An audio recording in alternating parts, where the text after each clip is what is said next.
This story is about a real estate agent named Higo. Today he had an important meeting with a wealthy landlord. The landlord rushed to greet him as soon as he entered the house and thoughtfully poured tea to invite him. Higo approached him shyly and inquired briefly about the mansion. Two people talked about the contract and the commission agreement as well as the selling price. Despite the fact that the decision had been made, the owner seemed to be depressed. Higo didn't pay much attention to that. The only thing he was concerned with was the profit that he would earn. He presented the owner with a completed contract and waited for a response. Meanwhile, the mood in the living room had deteriorated. Higo felt a shivering sensation all of a sudden. The door to the living room burst open when he turned back slightly to have a look. He inquired innocently of the landlord about the state of the facilities, infrastructure, and quality of this villa in order to conduct an evaluation, but the owner was unconcerned, simply stating that he was willing to sell at whatever price Higo deemed reasonable. Higo was taken aback by this. Suddenly, he heard a strange sound outside of the corridor.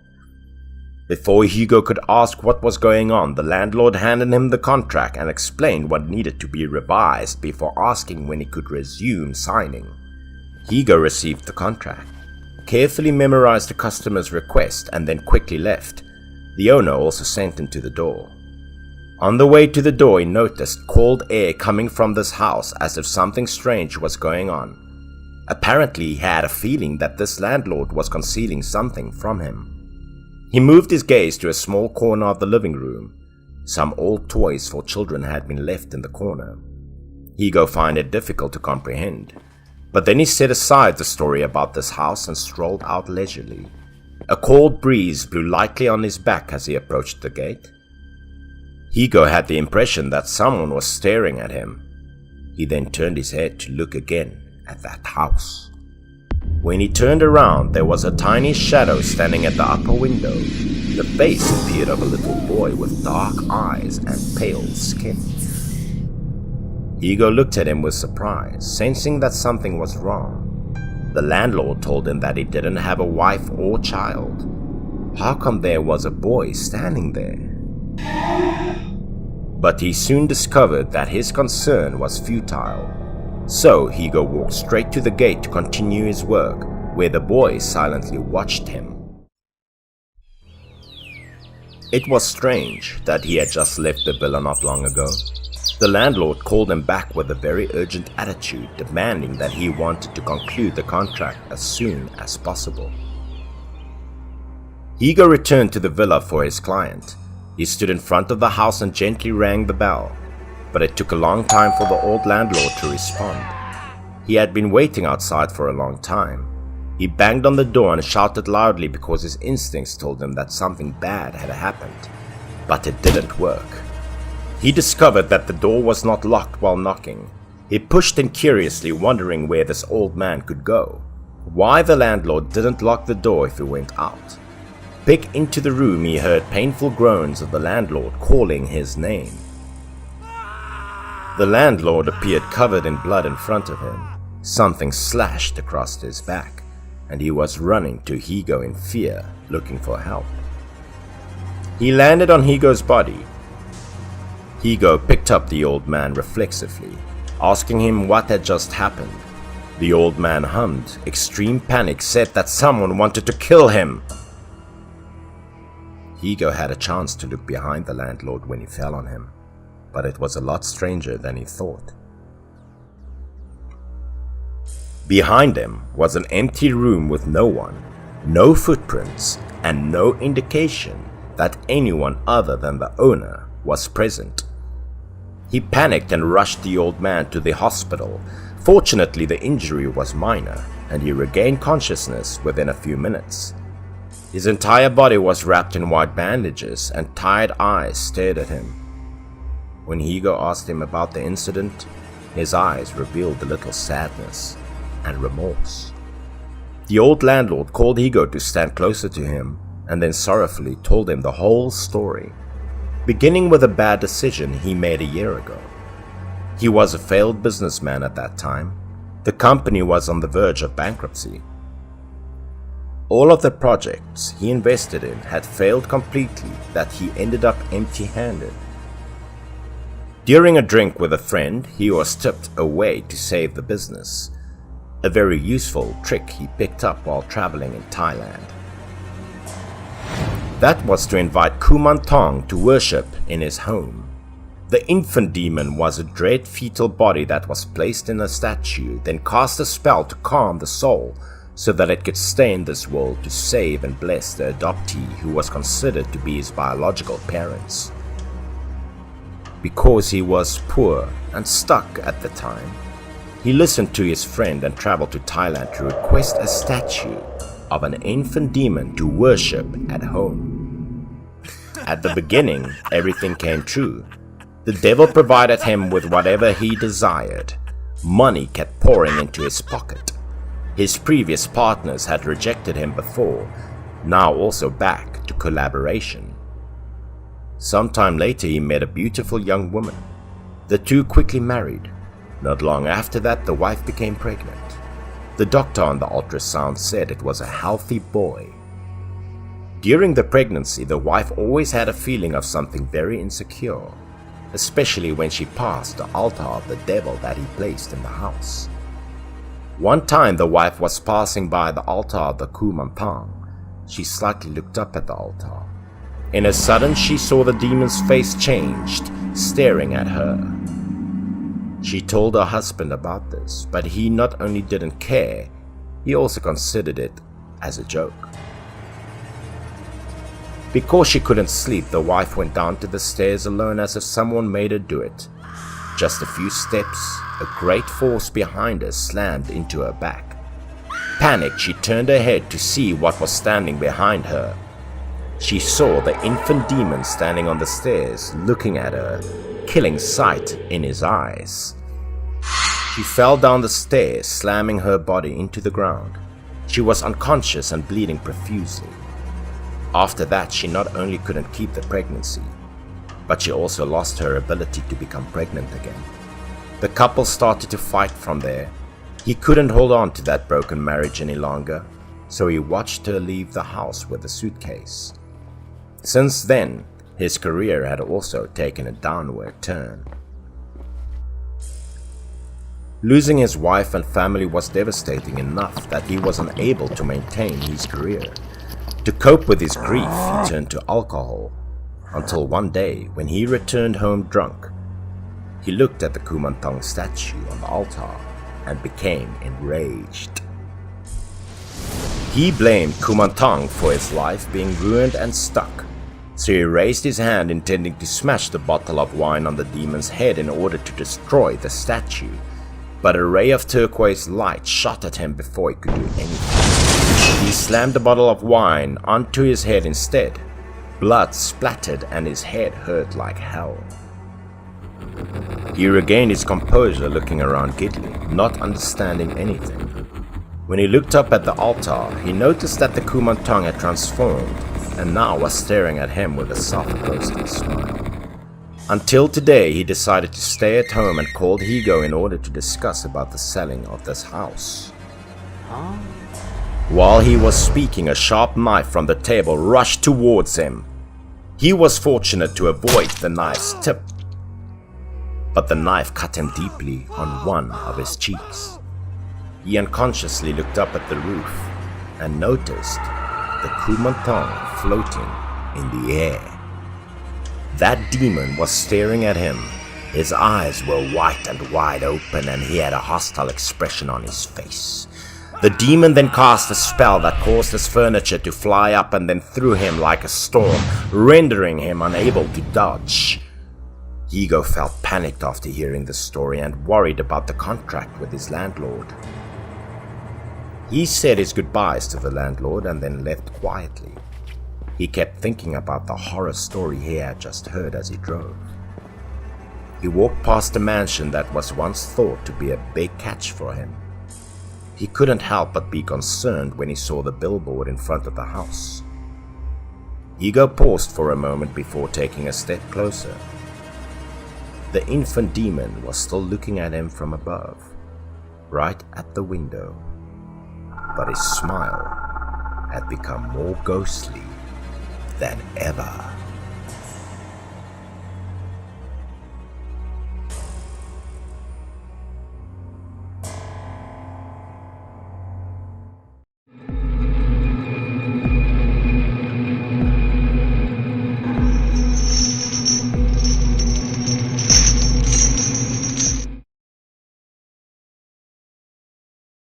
This story was a scary one that happened to me before. I remember that I was only 10 years old. Horror stories were completely true and they were scarier than rumors at that time. My brother was 2 years older than me. That evening, eating dinner, the two of us sat down to play together. After playing for a while, my mother urged us to sleep because we had to go to school the following day. After listening to my mother, my brother called me to put my toys away and go to the bedroom. Our beds were separate. After my brother told me a fairy tale, we also turned off the lights and went to sleep. I quickly fell asleep.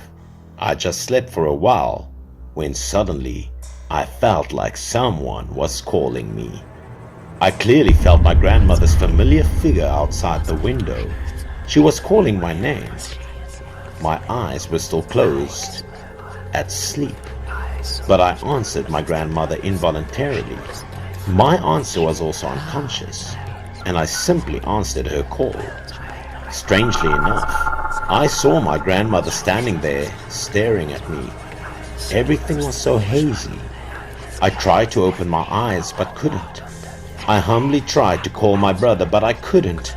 It was like I had sleep paralysis.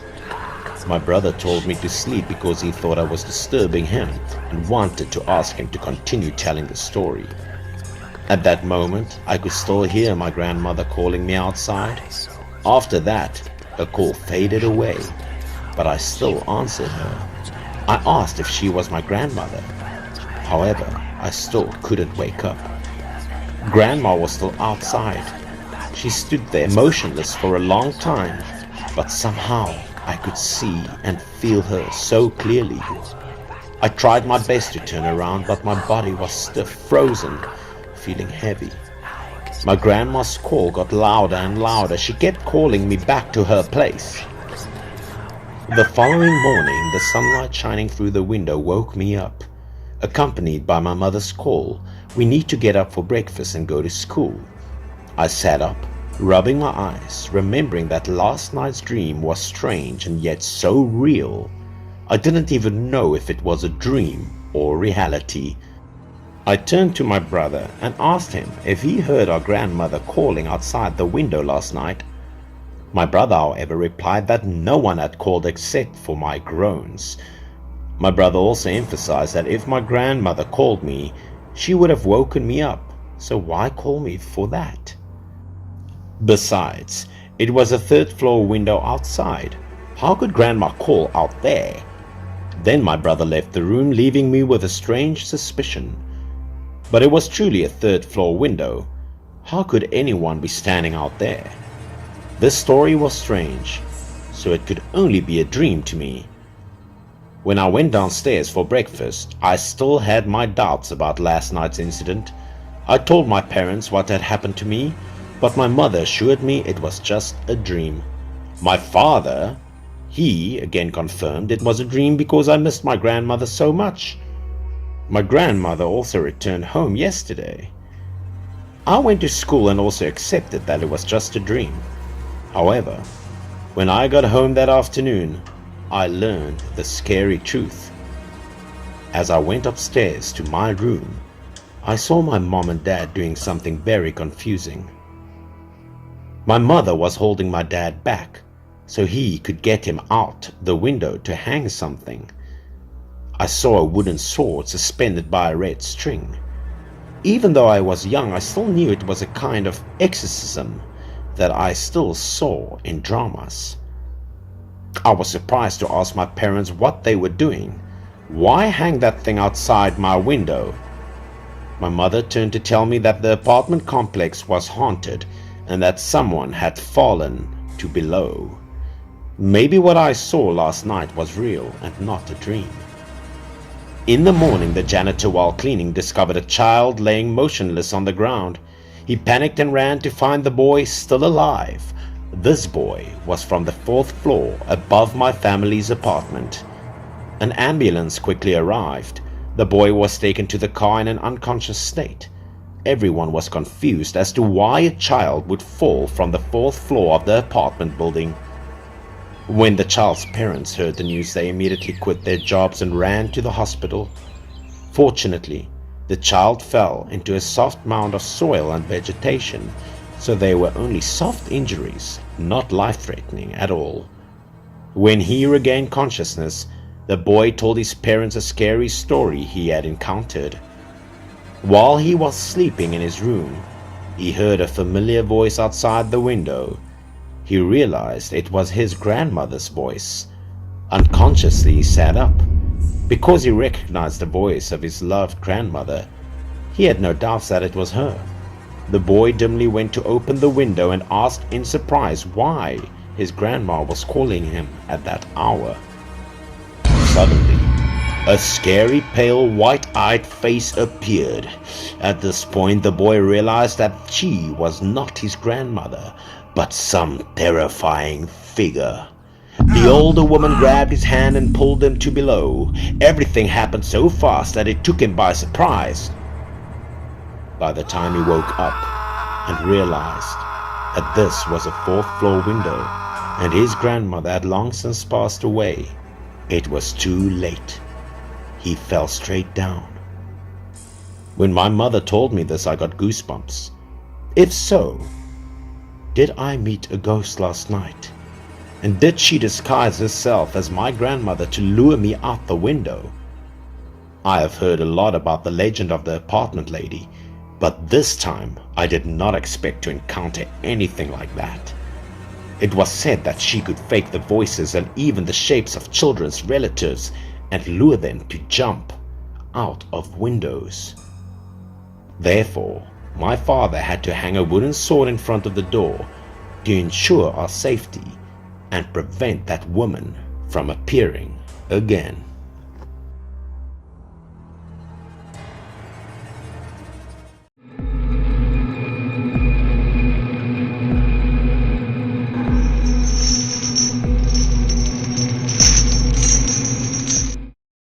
The main character of the story was Anton, a dealer who went to the mountain alone that year to import medicinal herbs. He arrived in Damgon village, which was located deep in the mountains and had extremely inconvenient traffic. This was a location that produced high-quality medicinal herbs, but due to transportation issues, very few people came to pick up the goods. As a result, the price of medicinal herbs was quite low here, and it met Anton's criteria.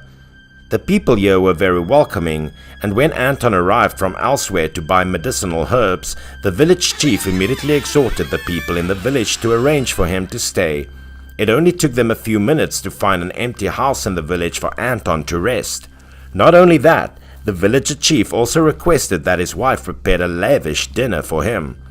The village chief then quickly left. When he arrived at the gate, he abruptly turned his head and told Anton not to go out at night. The village chief's statement piqued everyone's interest. Anton, on the other hand, didn't think much of it, quickly packing his bags and eating dinner. After a long day, Anton dozed off as soon as he sat down on the bed. The countryside, particularly in the mountains, had a very quiet atmosphere. The cool breeze also caused Anton to fall asleep gradually. He had no idea that something horrible was about to happen to him.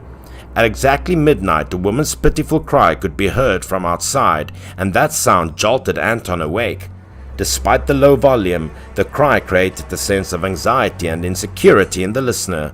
Anton stood up and wanted to go outside to see what was going on. The crying could clearly be heard coming from the courtyard, but when Anton went outside, there was no one there and the crying ceased. He was about to return to the house to sleep when he heard another cry from the back of the house. The cry was sad, but also spooky and strange. After going around the house, Anton came to a halt in front of the yard's corner, where a well was located. At the time, there was a woman crying on the edge of the well. Anton couldn't see the woman's face clearly because it was dark and she had her back turned, but her crying was heartbreaking. Anton, moved by pity, approached slowly to inquire about her story and console the poor girl. However, Anton was taken aback when he placed his hand on the woman's shoulder because the woman's body was extremely cold. The woman turned her head with a ghostly smile before Anton could react. Her face was haggard and pale, and her eyes were deep, and she didn't appear to be a regular person. Anton was afraid to scream loudly, so he turned to flee, but the woman caught him by the wrist.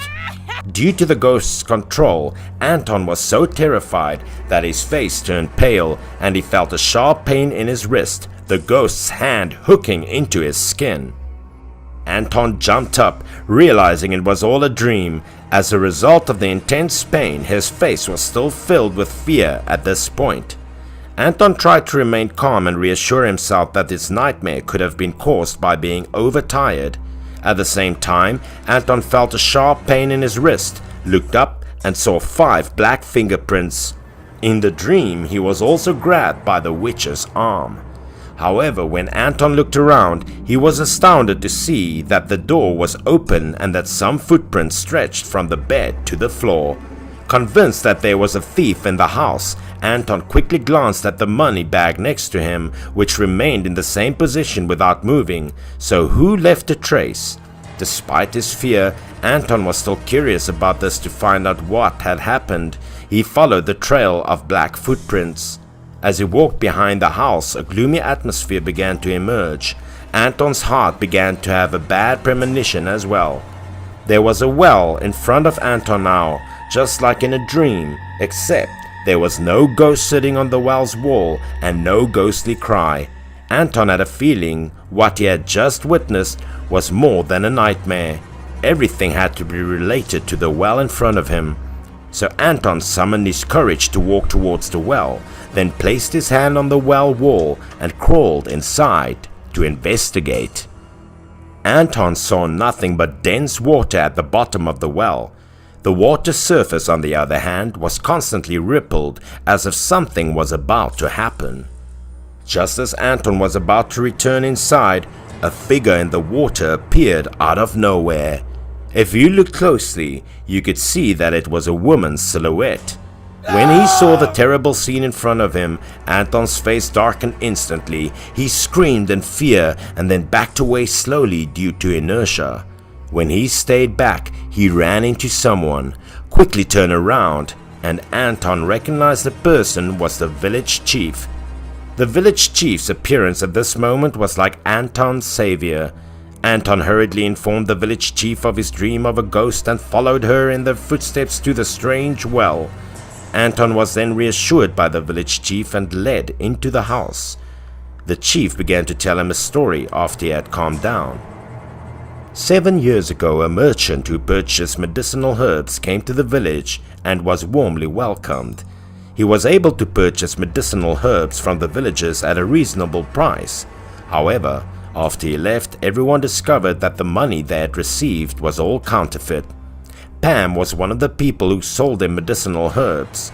He didn't want to be screwed after 2 years of hard work collecting herbs, so he went to the merchant's house to get his money back. However, 3 years had passed and Pam had not returned. When the villagers learned that he had died in a foreign land, Pam's wife couldn't take it any longer and jumped into the well to commit suicide. When the village chief finished telling the story, Anton felt a pang of sympathy, but no less fear. So the woman he met in his dream had to be Pam's wife. Suddenly, the village chief pulled a wooden stick from his belt, and a few villagers with knives and sticks burst in through the door, asking Anton to let them check his bag. Anton immediately refused, but the villagers eventually subdued him. A villager handed over his money bag to the village chief. When the village chief and some young men took the money from Anton's bag, they discovered it was all counterfeit. When his deception was exposed, Anton began to cry, pleading with the villagers to spare him. Of course, the villagers were unconcerned by his words. They despised scammers because of what happened to them 7 years ago. The village chief was the most enraged because he was Pam's father. He swung his wooden stick angrily at Anton, imagining his son being murdered by scammers. Anton was hit in the head with a stick before he could react. The stick immediately struck his head, splattering blood everywhere. In fear, Anton begged the village chief, but he was now completely transformed into a different person. He approached Anton slowly by an enraged expression. It appeared that the village chief was attempting to avenge his son by killing all of the scammers. He raised his stick again and struck Anton hard on the head. After being knocked unconscious, Anton was ruthlessly thrown off the cliff by the villagers. Anton miraculously avoided death. He then reported the incident to the police and was sentenced to prison for using counterfeit money. Those people who were with murder plots in Damgon village were also punished by law.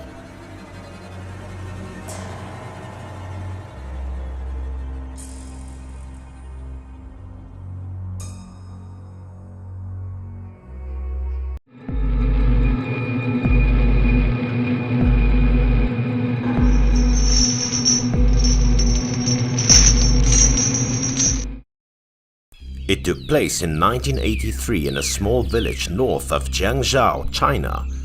Lu and his father, Mr. Yang, were worriedly walking around outside their house. Mr. Yang felt strange in his heart when he saw his son so nervous, so he constantly comforted him. "Mei is in good health. There will be no issue." However, Lu's nervousness was not unusual given that he and his wife Mei had been married for 7 years but had no children. The entire family, including the elderly father who had been waiting for their daughter-in-law Mei to become pregnant, and the time had finally come for her to give birth. And the midwife went into the room all morning and still didn't see anything, so the father tried to comfort his son, telling him to calm down and not to worry too much. Finally, near noon, there were children's cries from inside the house, which delighted Lu and the old father. Hearing the child's cry, everything seemed to become more beautiful and stronger, and the hearts of both the Chu's family, father and son, seemed to burst with joy as a result of happiness. After 10 minutes, the door opened and Sen, the midwife, stepped out. "Aunt Sen, is our child born?" Lu inquired cheerfully. They were speechless when they learned that Mei had given birth to their first fat son, and Lu was as happy as if he had caught gold. Miss Sen had been a midwife her entire life, and she knew that while Lu was not young, he was a first-time father, so she advised him not to be too hasty and to keep the child's mother from going out in the wind. Lu was so excited that he didn't listen to what Miss Sen said next and ran into the house to see his wife and children. With joy-like celebration, Miss Yang finally had a grandson. He prepared a large red envelope for Miss Sen. However, after a few sentences, the old lady Sen pushed open the red envelope and hurriedly left. "Remember to keep the windows closed at night when giving something for the baby and mom to nourish their bodies." As he watched her rush out of the house, Mr. Yang wondered in his heart, was there something wrong? However, the family and Lu, who were now surrounded by the newborn and Mei, quickly dismissed these minor concerns. Everyone was concerned about Mei's health because this was her first child, and everyone was overjoyed to see their first grandson. Lu used to lose his temper a lot because Mei couldn't have children, but now he appeared to be extremely happy with everyone, and he always had a smile on his face. The child had grown stronger and stronger with the help of every family member, and Mei's body had also recovered. But on the night the baby was born, the moon was very full and something strange happened. The couple was sleeping with their baby in their arms one night. Lu and Mei were fast asleep. Mei was startled awake by the baby's cry, which sounded very eerie and strange, and it was frightening.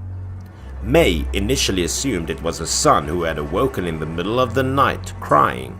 She didn't know if the child was hungry or in pain.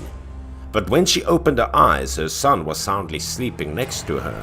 But the crying continued in waves and didn't stop. Mei considered getting up to listen more carefully, but her body appeared to be pressed by a heavy object, rendering her temporarily immobile. Immediately following that, May felt a small black shadow crawling over her. She was not sure if it was a dream or not. May couldn't move, but she could roll her eyes down and see a baby crawling on top of her.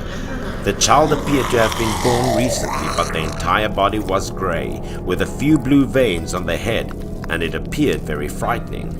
What was more terrifying was that the child had a mouth, and it was covered in layers of sharp little teeth.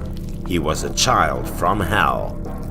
The child gradually climbed onto May's chest, eventually removing her shirt and biting her nipple. Her chest was painfully pierced by the small fangs the infant was sucking.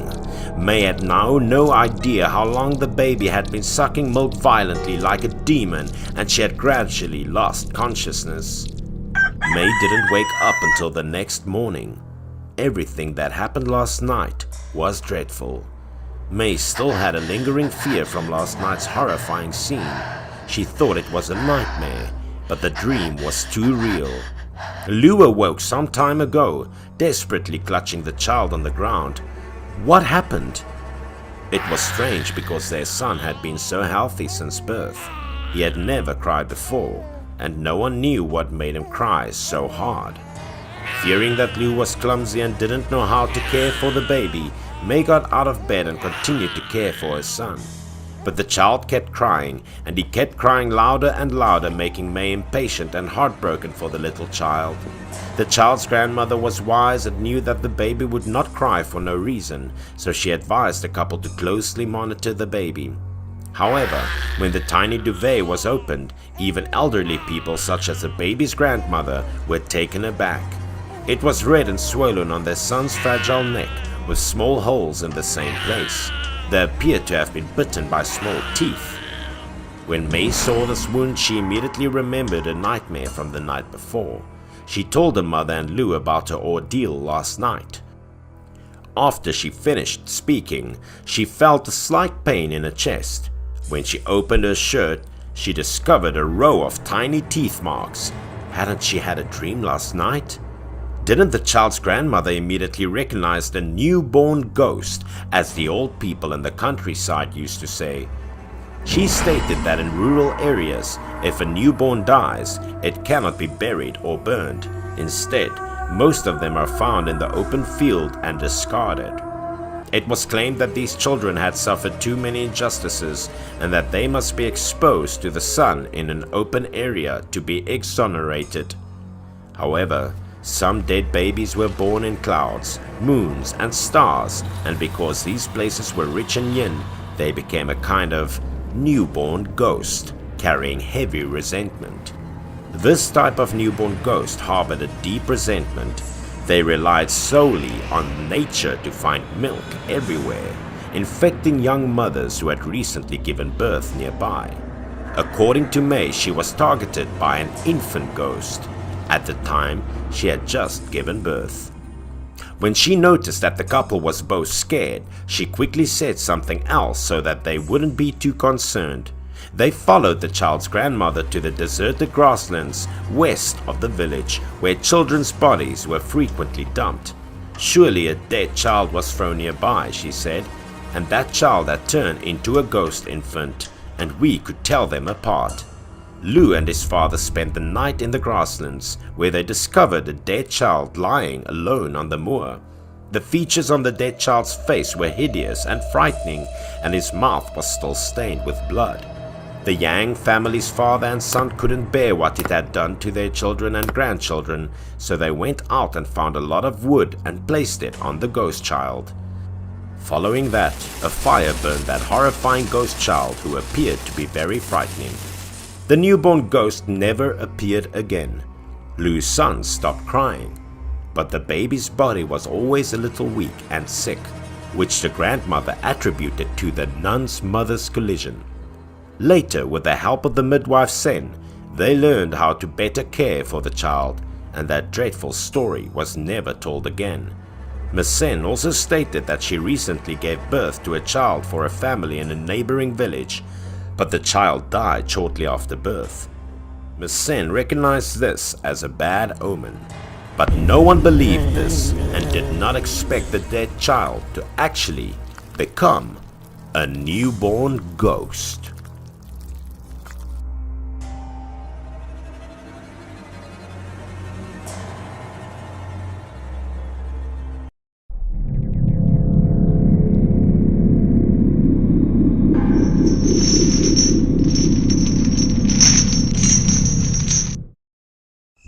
In 2012, it occurred in Guangdong, China.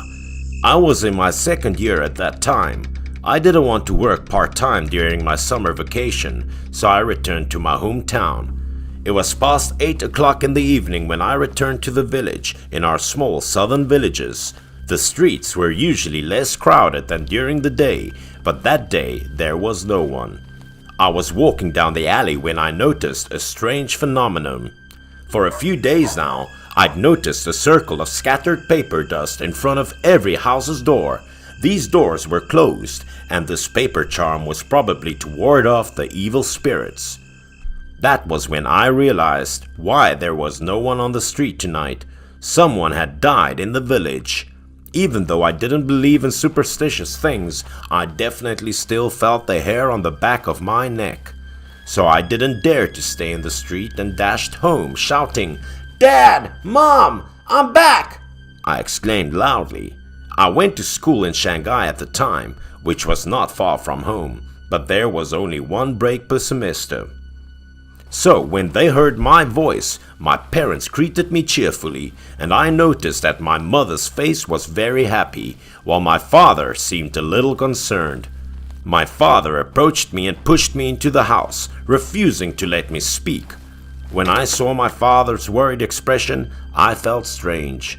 When my father pushed me into the house, he quickly shut the door and looked at me, terrified, as if there was something dangerous inside. When my mother noticed me asking, she explained why. It was discovered that there was a deceased person in the village and the death seemed strange. It was amusing to hear that my hometown was still superstitious about these things in this day and age. "Mom, we can't meddle in other people's domestic affairs, so don't believe these rumors," I explained. My father was irritated when he heard me say this because I didn't believe it. Then he came over and told me about Mrs. Lan's death. Miss Lan went to town a few days ago to buy food when a small truck behind her lost control and rushed towards her. Miss Lan was crushed by the wheel without having time to react. The entire car was smashed to the front. She died on the spot, and the scene was described as tragic. The most terrifying thing was not this, but Miss Lan's body, which could not close her eyes or close her mouth as if she was resentful. After that, when Miss Lan's family asked the monk to keep an eye on her, the monk stated that Miss Lan had died unexpectedly before the end of her life. As a result, Miss Lan's family sought someone to carry the coffin in accordance with the old custom. They carried the coffin for several days and nights and were still hanging around, which made my father very nervous and made him warn me not to go out at night. I agreed, but I didn't give it much thought at the time. My father truly understood me. He knew I always did my own thing and held at me. My mother was nagging next to me, and hearing her nags irritated me. So I told them I was tired and went to bed early so I wouldn't have to argue any longer. But that night, I had a strange dream, or rather, a nightmare. I had a dream that I was wandering through the village streets and alleys like a maze that I couldn't get out of. I ran into some friends on the street and went for a walk. Actually, even though we didn't get the full experience of a big city there, the beautiful scenery here was really nice. Especially the hill behind the village, because in recent years, people have paid a lot of attention to the ecological environment. The fresh air and the overlapping mountains was a good place. We kept playing like crazy until after 9 o'clock at night, when we split up and went to our respective houses.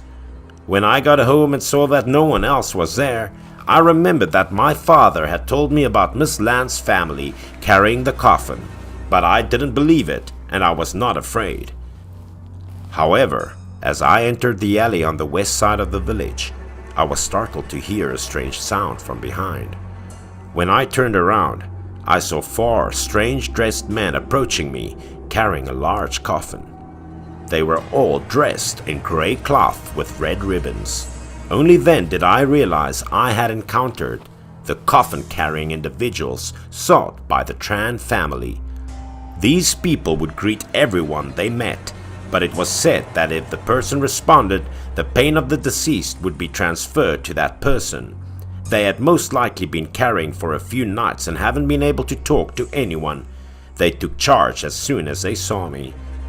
They greeted me enthusiastically, but I had lived here since I was a child, and I know the rule: don't answer or say anything. But that person's words continued to irritate me. My throat and eyes were itchy and I really wanted to respond. Also, my mind appeared to be in control at the time, and the answer was about to be said. At this point, a young man rushed from behind, holding an SLR camera, photographing people carrying coffins. I recognized the young man as a visitor from somewhere else, not knowing how he ended up in our village. He was extremely inquisitive about everything.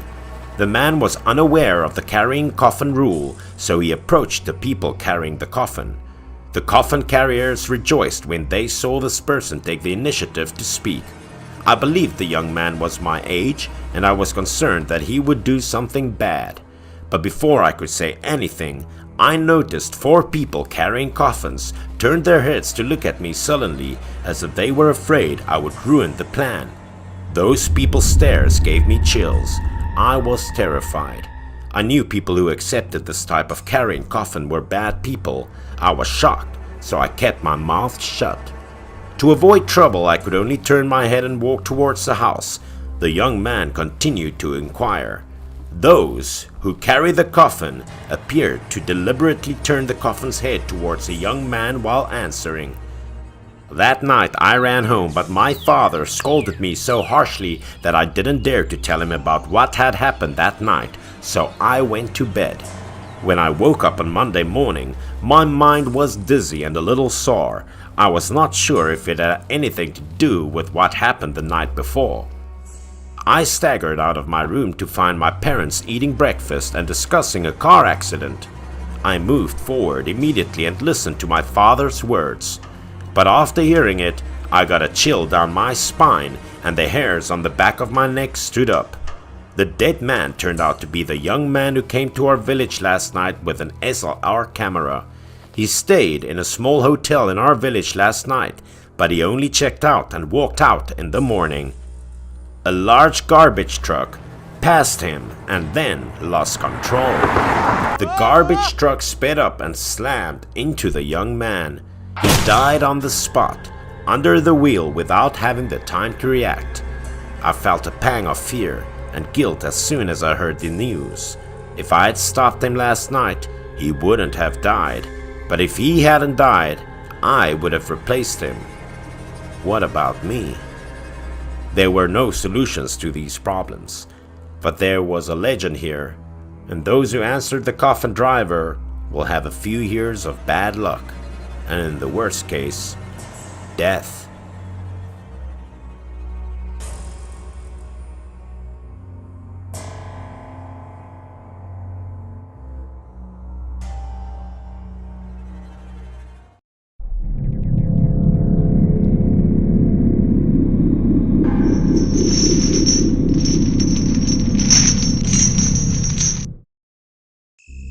It was something I witnessed many years ago that I still wonder about today and have found no explanation for it.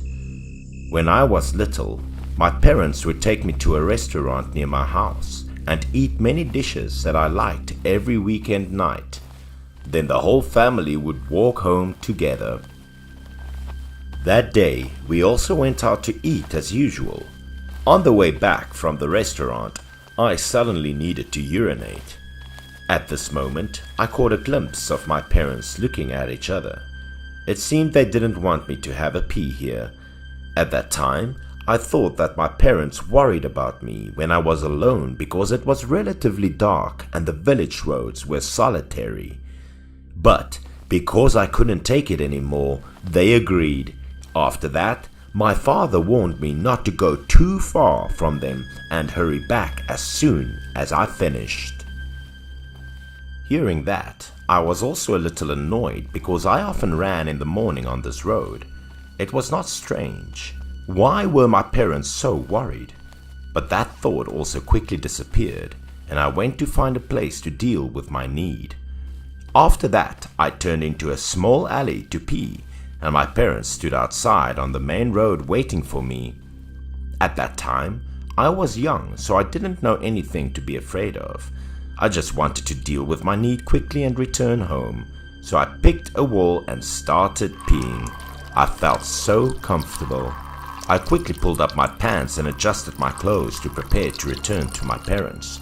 However, there was a noise from the end of the dark alley when I was about to turn around. It made me stop. It sounded like footsteps, but it sounded so loud and messy, it didn't seem like the footsteps of only one person. I thought to myself that who would walk in this dark alley at this hour? After that, the footsteps got closer and closer to me. It was the footsteps of many people. They walked very quickly and unevenly. The footsteps were very heavy, creating a loud noise that reverberated throughout the alley. I kept staring at where the footsteps came from to see who they were. A moment later, the shadow of 3 tall men slowly passed before my eyes, but it was too dark to see their figures. But I suddenly felt that something was wrong because their faces were strange. Although I couldn't see it clearly, I was sure it wasn't the face of an ordinary person, which surprised and intrigued me. So I no longer cared that my parents were waiting outside, but hurriedly followed these strange people to see where they were going.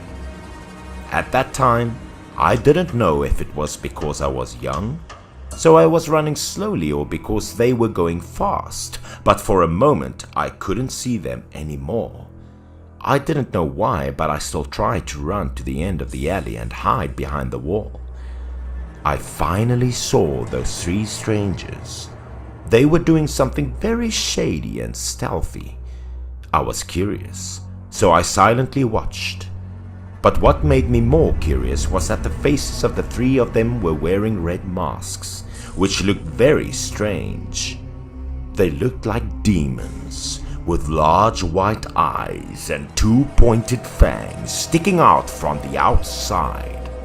They stood in front of an old-looking house, then moved closer as if wanting to go inside. But what happened next terrified me. As soon as 3 strangers approached the door, they suddenly disappeared. At that time, I was so scared and couldn't believe my eyes. I almost wanted to scream out of panic and amazement. But then, for some reason, I tried to calm myself and silently continued to watch in front of that house because I thought for sure they would come back out. And indeed, it was. Just a moment later, from the void, they suddenly appeared again, holding something in their hands. I strained my eyes to see clearly what was in their hands and why it was taken from this house. Then that thing made me even more terrified. In their hands were 3 human heads. I still remembered the scene vividly. Apparently of a man, a woman, and a child. Blood was still dripping from those heads to the ground a lot. After witnessing that scene, I could only cover my mouth with my hand for fear. If I made a sound, they would probably kill me. I was so scared that I just wanted to cry out loud. My tears were also waiting to flow. Looking at those evil faces made me panic even more, wondering who they were. After that, they passed me by. They still didn't seem to notice me. Those people held 3 heads in their hands, slowly left and disappeared into the alley. I was still in shock, so my body couldn't move anymore. I just stood there and watched those people until they gradually disappeared. At that time, I thought I was hallucinating. As a 10-year-old child, I had no understanding of such spiritual or demonic matters. My parents saw that I had been gone for too long, so they worriedly went to find me. When I heard my parents call, it was like I came back to my senses. I quickly told my parents the story from earlier because I thought someone must have been murdered in that house. But of course, my parents didn't believe me. They thought I was making up stories or had hallucinations because it was too dark. So I got angry and insisted that I had seen it with my own eyes. I also mentioned that I saw strange people wearing red demon masks and they went into the house and killed the people inside. Seeing that, my parents still did not believe me. I hurried to the front door where the 3 strange people were standing earlier. My own eyes saw the blood dripping on the ground. I was sure the blood was still there, so I wanted to show it to my parents. But when both of my parents arrived, they started to look at me with even more suspicion, which confused me. Because right now, there wasn't a single trace of murder on the ground. The ground was completely devoid of any blood. My father still wanted to believe me, so he tried to go to the door to check. If what I said was true, the door would have an intruder sign. But when my father came to check the door, it was still intact, with no signs of tampering. So I got scolded by my mother because they thought I had gone out and lied about the devil. After that, although I was upset, I had no way to prove my words, so I had to regretfully follow my parents home, listening to them nagging along the way. In the days that followed, I seemed to forget about the strange incident, until one day the village suddenly became noisy, as if something serious was happening. People flocked to see a lot of people. I was also curious to see if it turned out that the house I saw that night was having a big deal going on. The people in the village were also very bewildered. I heard that all 3 people in the family had just died last night due to eating poisonous mushrooms, but only were discovered this morning. To this day, I didn't know if that family's death had anything to do with what I saw the night before. Later, when I found out about the mask, as far as I knew, it had the same shape as a ghoul. According to Japanese beliefs, ghouls could come and capture the souls of the living. But what the truth was, I couldn't be quite sure.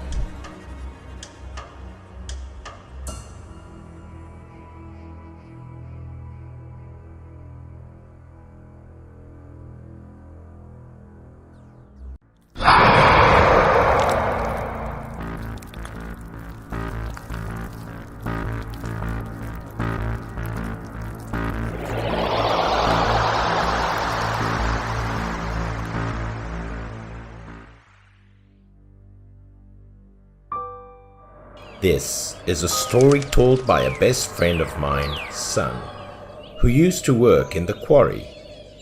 During a visit to my hometown, I ran into Sun again while walking down the street. Thankfully, Sun still remembered me. All day the 2 of us cheerfully talked to each other. Then, on the occasion of meeting again, I invited Sun to a nearby pub to have a few drinks together. We went to the familiar pub that Sun and I used to go to when we had free time. Sun and I drank together and revisited old stories. Sun said he had just quit his job at the quarry and was unemployed. When I got a bit drunk, I asked Sun about the reasons why the quarry was closed. Sun recollected the old story. The quarry had to be closed, he said, because weird things had happened. His words made me extremely surprised and curious. So Sun took a sip of wine and started telling me the whole story. He said, before all the horrible things happened, he also encountered a few ghosts. That's when Sun and a few other workers got to work in their assigned area. There was a warning sign inside the tunnel at that time. Despite many people's warnings, Sun volunteered to work there anyway. He entered alone, and the deeper he went, the colder and darker it became. The road stretched on indefinitely. The railroad junction was more clearly divided by the middle. Sun did not think of any danger or things to be cautious of as he stepped in confidently. Suddenly, Sun heard human footsteps. Stunned and curious, Sun turned around to look behind him to witness a very strange scene. Another worker, wearing an old uniform, was walking at the end of the abandoned tunnel. In the dark, Sun could not see the man's face clearly, but his body looked strange compared to the workers he worked with. Sun stood there, puzzled. He tried shining a flashlight at the man, but the man did not react. Sun was even more surprised. He decided to ask about the man. Hearing Sun's voice, the strange and mysterious man turned his gaze to Sun and answered with a deep, terrifying voice. I am going to work. After saying that, the man turned away again, not paying attention to Sun anymore. But he looked like he was doing something strange. When Sun wondered about this, he approached him even closer than before. He planned to ask the man a few questions, but when he accidentally shined the light on his feet, he saw that the old man was only wearing one shoe, which made Sun feel even more confused and curious. Then Sun also saw that this guy's whole leg and foot was injured to the point he could not wear any shoes, so Sun asked about his team information. The man answered Sun as he walked. He said he worked in the rock digging of the left tunnel. Hearing this, Sun was even more surprised, as it was clear that the tunnel on the left was reassembled with his own hands. Who was this man? Why was he entering that area? Sun turned to observe the man's movements. Found him just standing still, staring at the rocks in front of him, without saying anything. Sun now seemed impatient. He asked the man seriously, "So, where are your team members?" The man began to let out cold sighs, sounding a bit sad without answering Sun's question. Sun did not ask anything anymore. He just silently waited for an answer from him. But at one point, the coldness and gloom from the man made Sun feel a little nervous and confused. He repeated the question again. This time the man turned to look at him once again and said, "They are all saved." When seeing the man's face and figure clearly, Sun felt real panic. Half of his body was sinking into a dark space that couldn't be seen since a while ago. It was just a patch of bright red blood.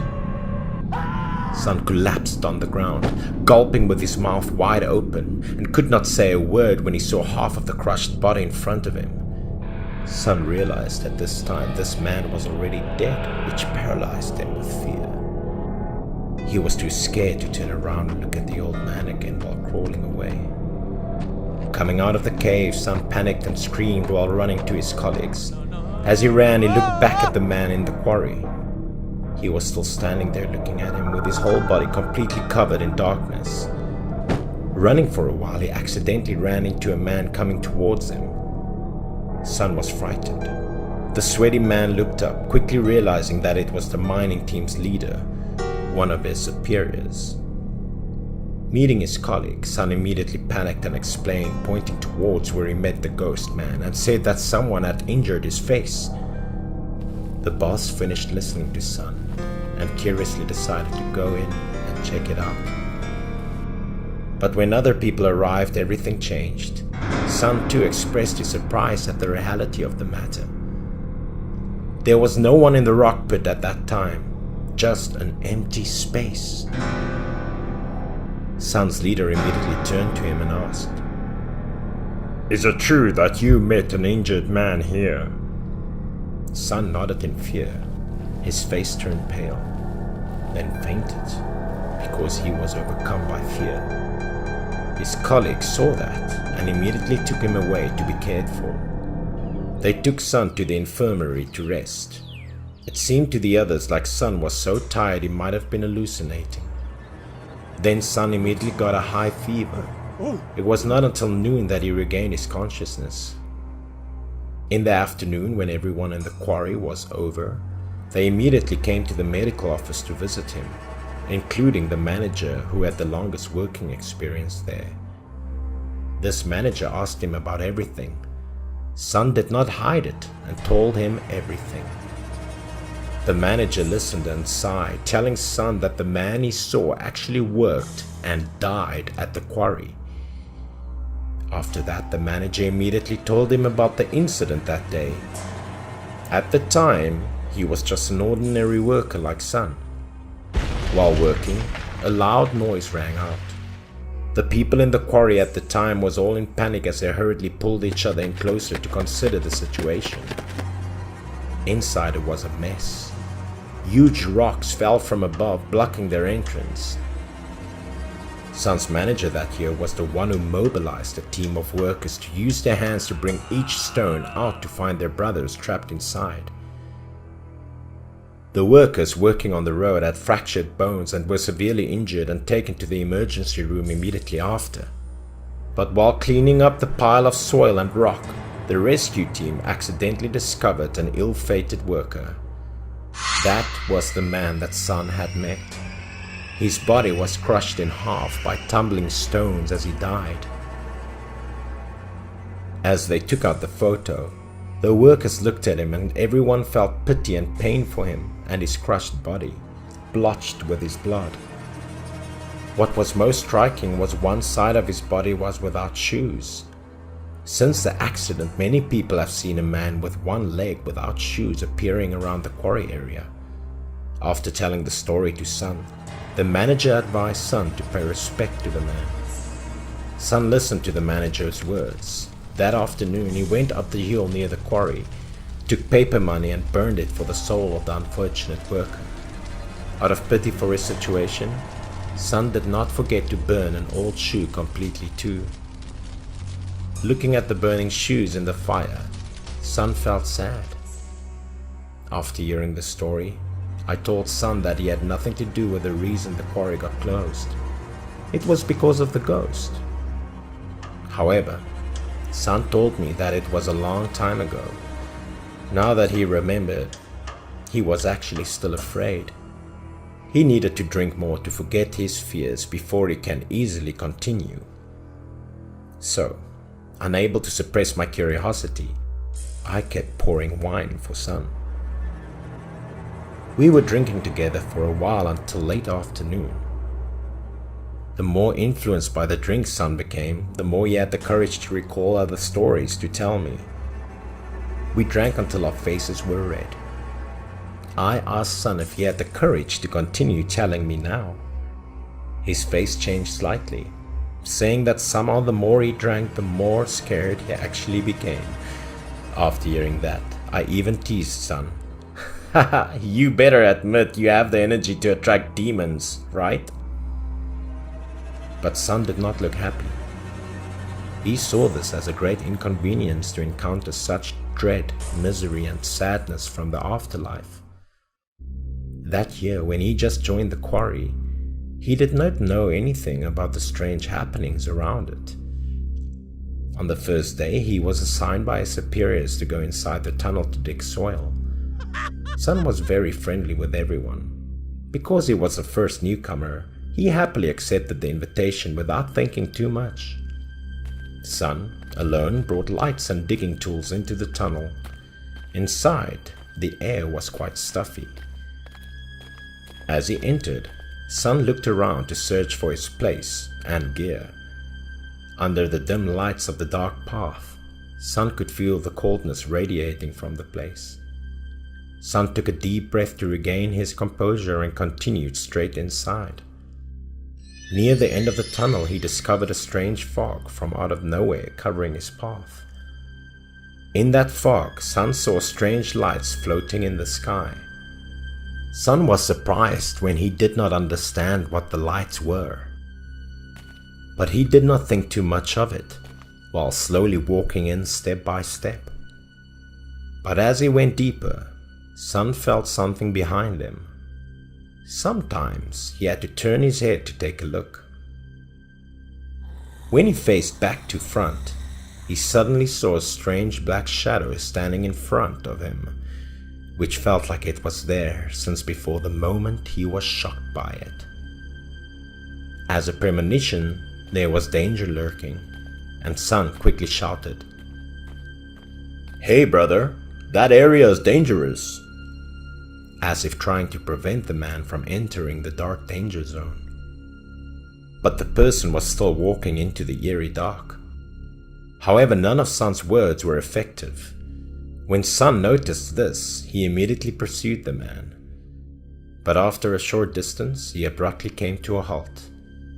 Sun became aware of something beneath his feet when a pool of dark water appeared out of nowhere.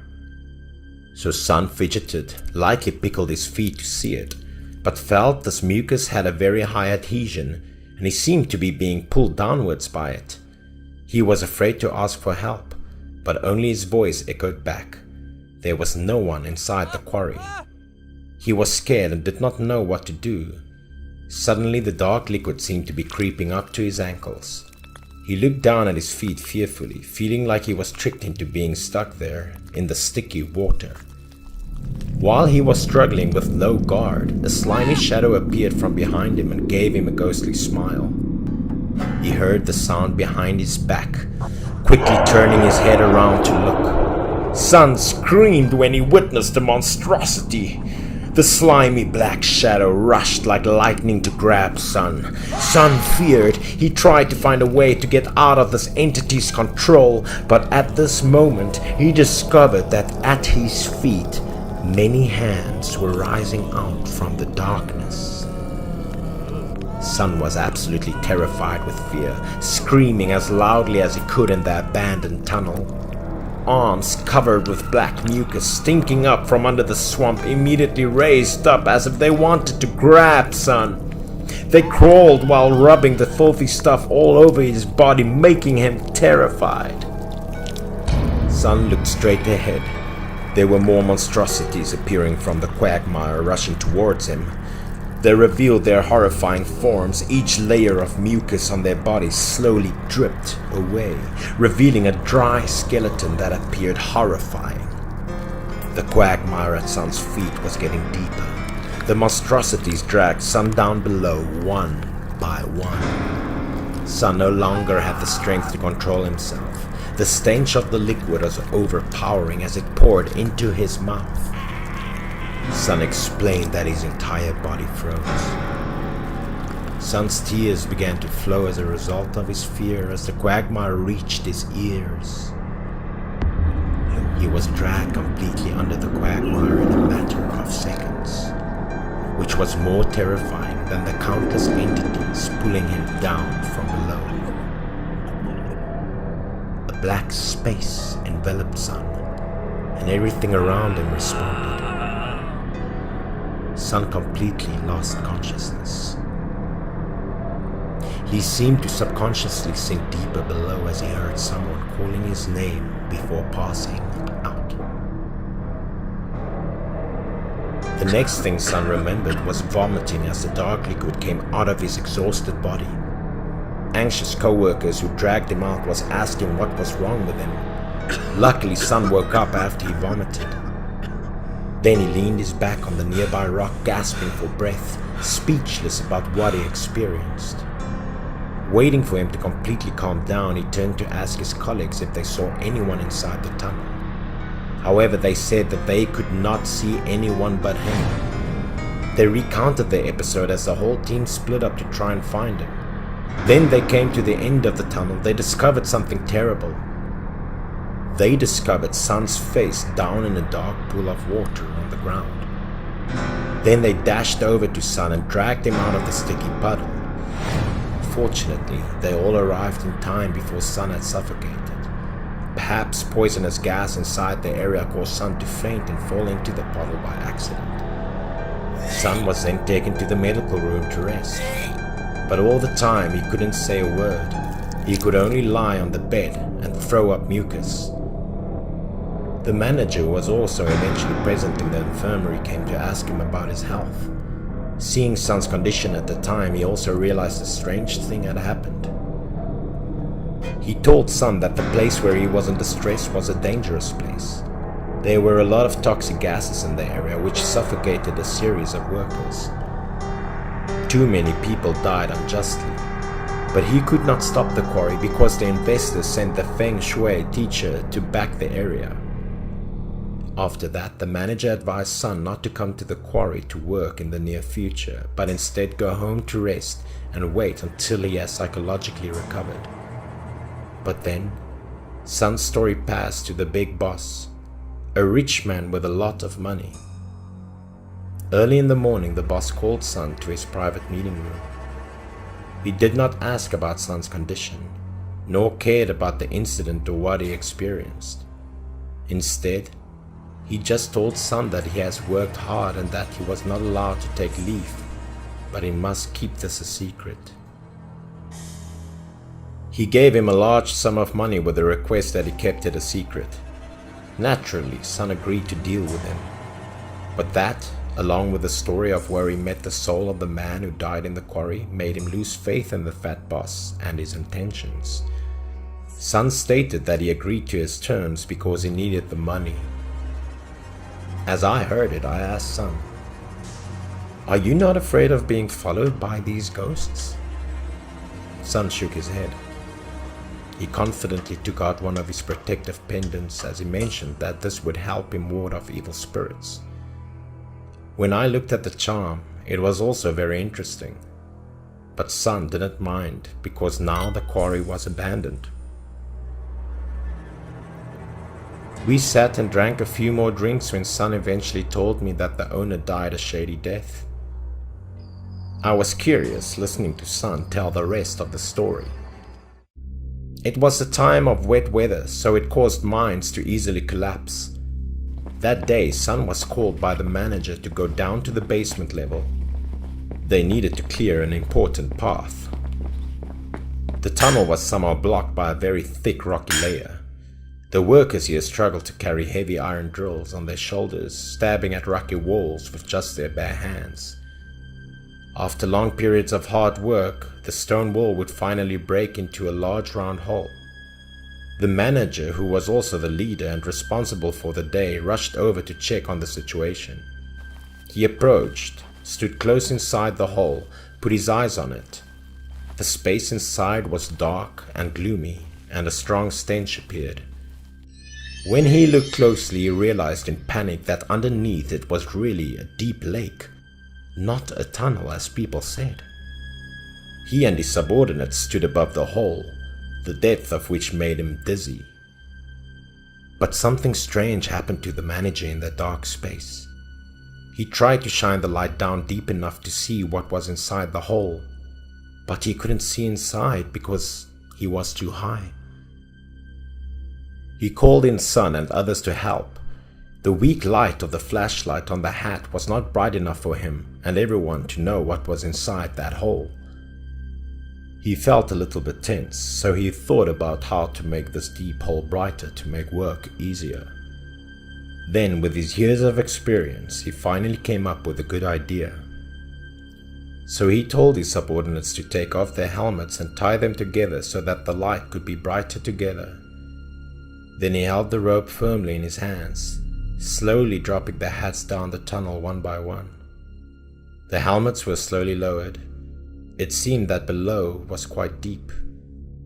At that point, everyone realized in panic that the hole was indeed deeper than everyone thought. What a horror when the hats just reached the bottom, revealing horrible things that resembled human bodies lying in a crimson lake of blood. The corpses below appeared to be extremely strange. When the manager witnessed the scene, he became terrified, unable to believe his eyes. Sun witnessed the horror that left him speechless, and the other workers questioned them, asking if they were the previous team and what the owner of this mine was hiding.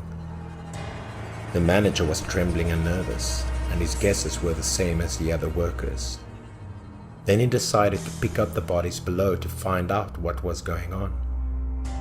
He then sent Sun and the other workers to get the salvage tools. An iron anchor was fastened to the end of a rope. The manager held the rope tightly, slowly lowering the anchor to the bottom. It had to be difficult, as he was able to hook it onto the monstrous corpse at the bottom. Feeling that the rope was entangled by a heavy object, the manager called his subordinates to help him bring up the things below. Even stranger was a strange light appearing from the body of the corpse. The body was then pulled upwards as everyone realized that this was not a normal human corpse. Sun also expressed panic when things were getting more serious than people thought. It was actually a corpse of a man. His whole body was drenched not by water but with blood, which was more frightening than the mummified corpse. The manager, after looking at the corpse for a bit, discovered that a large capsule was inserted into the middle of the body.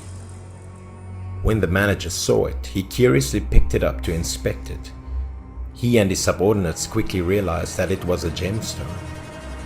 Everyone seemed to have guessed a little bit about a horror story that happened to the people lying in the depths of the pit. Below this area, there must have been dozens of corpses. It was like a mass burial pit of some kind. The other workers listened to the story, and we were extremely curious. Everyone was in disbelief of the horror that the manager's group had found. They stood clustered on the crater, curiously looking inside to see if the manager's rumors were true or not. When looking inside, everyone gasped in surprise because there were so many corpses below. These corpses looked like they died long ago, with bizarre shapes. No one resembled anyone, but they looked like they were in pain. The manager, standing from afar, further affirmed to the workers here that they were all real mummies, long dead. An old man in the line, when he saw the horror scene and heard the manager's acknowledgements, he was suddenly startled and shouted loudly. Everyone then turned their attention to him. In fact, before the manager, this guy had the longest working experience there. He addressed everyone with a voice full of danger and certainty that the bodies below were the workers who used to work here and were victims of a mass murder. The workers were surprised and scared, as well as extremely curious about the cause of the terrifying incident. Seeing the situation as it was, the old man realized he couldn't hide it any longer and immediately informed everyone about the truth. Despite the danger, the owner of this business really wanted to exploit the gems. Some admitted that when he found out, he wanted to ask for wages and resign, but he was beaten by a match. However, in order to keep the secret, the master's juniors were continually threatened. The boss promised to pay the workers more if they kept it a secret and dig deeper to increase productivity in finding gemstones. Following orders to prevent things from being revealed, the boss and his partners discussed killing all of the workers in order to eliminate them from revealing the secret to anyone. The workers were thrown into a rocky pit and buried alive beneath it. This was also where the manager discovered the workers' bodies at the time. After hearing the story, a group of workers decided to meet with their boss the next morning to make their resignation. They marched to the boss's office, but when they called again and again, no one answered. Sensing something strange, everyone immediately opened the door to go inside. But there was no one inside, not even a shadow of a person. No one could know where the boss was, and the door was not locked either. People began to worry that the boss was fleeing when a worker emerged from nowhere and announced that he had seen the boss with a strange expression last night. When he went to the bathroom last night, he noticed the boss walking to the quarry with an odd expression on his face. He was sluggish, like a somnambulist, with a pale face and white eyes, as if he had lost his soul. The worker felt strange, but then did not care. But waiting forever, the worker did not see his boss coming back from the tunnel. From as of this morning, they did not see him at all. Everyone looked at each other with bewildered eyes. No one knew what was going on. but with an uneasy instinct in their hearts, everyone rushed inside to check. Arriving at the horror scene ahead shocked the workers. His body was mixed with the bodies of the ill-fated workers who had been killed by him. After the incident, the quarry was closed. Sun and the other workers had to return to town to find their other jobs. The quarry had not been visited since then, but it was strange that there was always a plentiful source of food for cattle. That's why people in the village often brought their own animals to graze there. After hearing the story, Sun laughed with a gloomy expression when he recalled that the evil owner was punished. I believe Sun is safe now. After all of this, he seemed happier to have spoken about it as we continued to drink. We sat and drank till late at night, then we eventually collapsed on the table. I don't know if his stories were true or if it was because he added many monstrous details, but who knows what weird things were in those deep mines.